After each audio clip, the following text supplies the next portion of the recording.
Hello students, बच्चों, जैसा कि आपने इससे पहले वाली वीडियो में रोगी के कमरे के बारे में पढ़ा, उसके कमरे में क्या क्या वस्तुएं होनी चाहिए, किस तरह से रोगी के कमरे को सजाना चाहिए, ये सभी आपने इससे पहले वाली वीडियो में पढ़ा।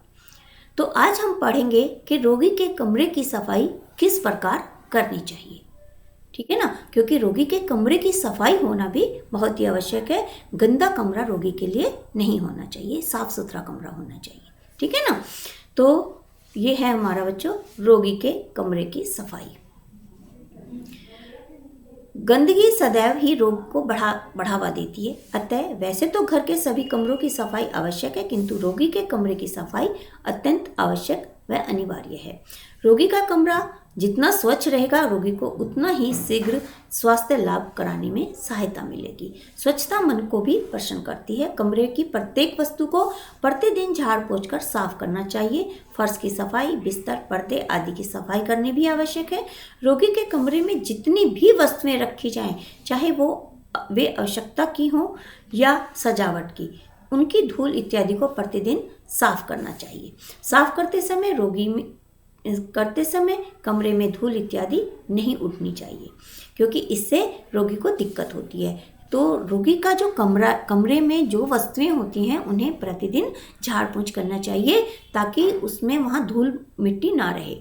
लेकिन ये ध्यान रखना चाहिए, जब भी उन चीज़ों की झाड़ पोंछ आप करें तो वो धूल उड़नी नहीं चाहिए, क्योंकि धूल उड़ने से रोगी को दिक्कत हो सकती है।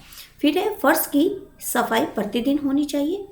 फर्श को गीले कपड़े से भी पोंछा जा सकता है, इसके लिए फिनाइल का पानी भी देना उचित रहता है। यानी फिनाइल के पानी से पोंछा लगाना या फर्श को धोना उचित रहता है।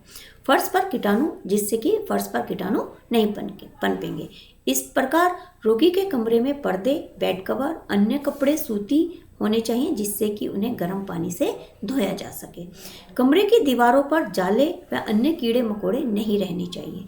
इनको भली भांति प्रतिदिन साफ करना आवश्यक होता है। दिन में 1-2 बार कीटाणुनाशक स्प्रे का भी प्रयोग किया जा सकता है, जिससे कीड़े मकोड़े, रोगाणु आदि नष्ट हो जाएं। कीटाणुनाशक स्प्रे तभी करना चाहिए जब रोगी कमरे में न हो। रोगी के बर्तन, पीकदान, चिलमची, बेड, पेन इत्यादि प्रतिदिन प्रयोग के बाद किसी कीटाणुनाशक घोल में भली भांति साफ किए जाने चाहिए। रोगी के कमरे की व्यवस्था, सफाई इत्यादि आदि के कीटाणु आदि के दृष्टिकोण से यह जानकारी भी आवश्यक है कि रोगी का किन वस्तुओं में विशेष आकर्षण है। इन वस्तुओं को कमरे में विशेष रूप से सजाना चाहिए, जिससे रोगी की प्रसन्नता बनी रहे।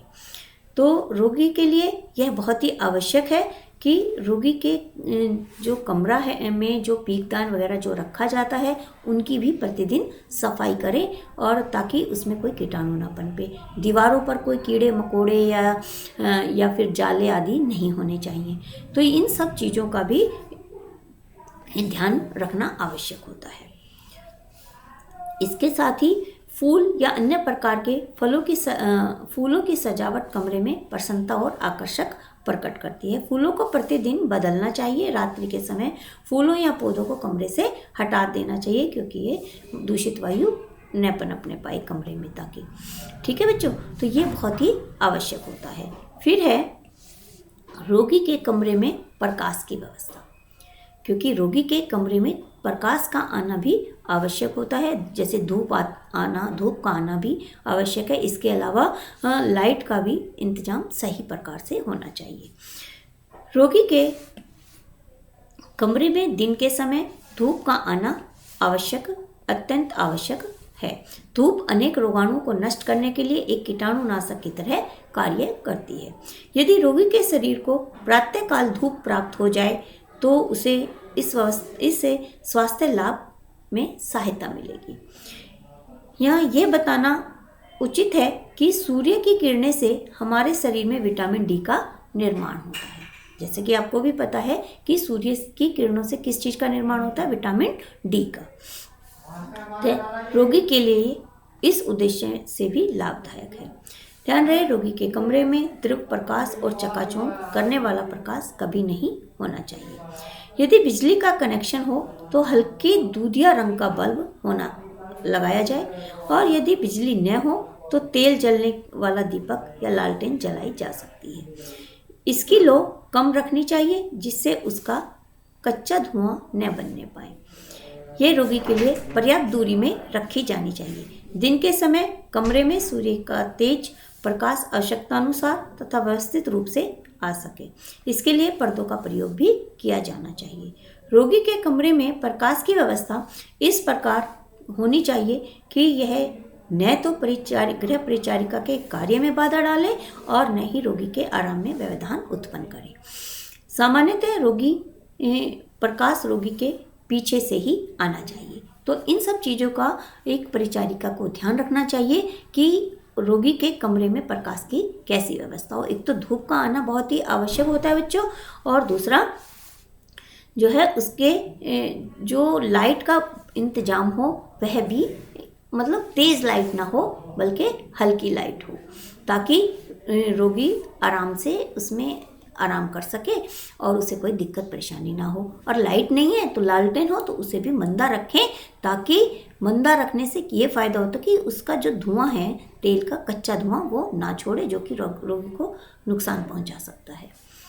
फिर है रोगी के कमरे में वायु प्रवाह और संवादन। रोगी के कमरे का चुनाव इस प्रकार करना चाहिए कि उसमें वायु के आवागमन की समुचित व्यवस्था हो, क्योंकि स्वास्थ्य के लिए उचित संवादन अति आवश्यक है। यदि कमरे में खिड़कियां, दरवाजे और रोशनदान की व्यवस्था पर्याप्त हो तो कमरे में वायु का पारगमन ठीक से रहता है। पारगमन मतलब वायु का आना जाना। यह भी अवश्य ध्यान रखना चाहिए कि तेज वायु सीधी रोगी को न लगे, क्योंकि इससे तेज वायु से रोगी को परेशानी होती है, तो उसको एकदम से सीधी वायु ना लगे।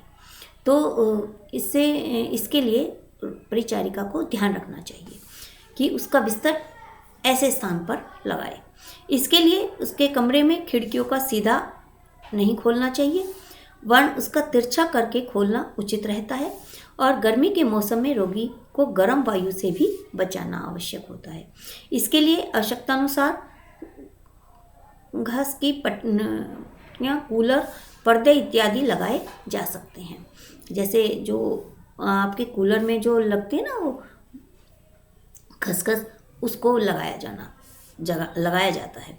सर्दी के दिनों में ठंडी हवा का आना उचित नहीं है, क्योंकि इससे तो रोगी का स्वास्थ्य और भी अधिक बिगड़ सकता है। अतः कमरे को गर्म करने के लिए रूम हीटर का हम प्रयोग कर सकते हैं। फिर है रोगी के कमरे का तापमान। रोगी के जो कमरे का तापमान है मौसम के अनुसार होना चाहिए। जैसे रोगी के कमरे का तापमान कम से कम या अधिक किया जा सकता है। यह सामान्यतः 98 डिग्री फ़ारेनहाइट होना चाहिए। सर्दी के मौसम में गर्म पानी की बोतलें रखकर रोगी के बिस्तर को विशेष रूप से गर्म किया जा सकता है और उसे गर्मी पहुंचाई जा सकती है, या उसे हीटर लगाकर भी उसके कमरे को गर्म किया जा सकता है। ठीक है बच्चों, तो आज का ये लेसन हमारा यहीं तक। सभी बच्चे इसको ध्यान से पढ़ेंगे और समझेंगे। धन्यवाद बच्चों।